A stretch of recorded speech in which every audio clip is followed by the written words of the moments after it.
Falling stocks and a slow recovery in the job market have put many Americans in a pessimistic mood. Consumer confidence fell sharply in June, raising fears that a decline in consumer spending could trigger another recession. But economist Jim Glassman at J.P. Morgan Chase says the worries are greatly exaggerated. Because when you look at the consumer trends, consumer spending is actually pretty steady. And the job front, we'll find out on Friday. That's when the monthly U.S. unemployment report comes out. Meanwhile, doubts about the pace of recovery continues to roil global stocks.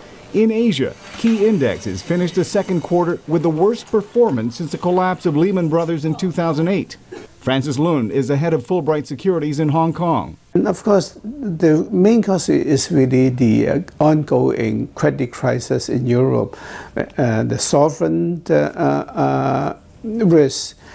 Greece cannot repay that debt, even though the central bank and IMF announced setting up a 750 billion euro facility. Still, it has not restored the confidence of the financial markets. Some reports added to the pessimism, suggesting the U.S. could fall back into recession as the effects of the $800 billion stimulus begins to fade. But economist Mark Zandi says a double-dip scenario is unlikely. I think the economy will make it through. It's going to be a bit tricky. We're going to feel uncomfortable, I think, over the next 6-12 months because, as the reporter said, the benefit of the stimulus is fading. But I think there's enough good going on that will make it through without a recession. Speaking at a town hall meeting in Wisconsin on Wednesday, President Barack Obama acknowledged the frustration many Americans feel about the economy and, more importantly, jobs. Today, we've added private sector jobs for 5 months in a row. So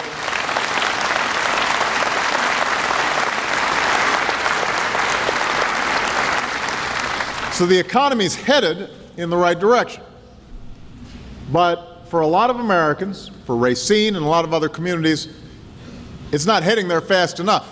The much-anticipated employment report coming out Friday should give investors a clearer picture of how fast the U.S. economy is growing. Preliminary reports suggest job growth in the private sector is likely to fall short of expectations. Arcega, VOA News.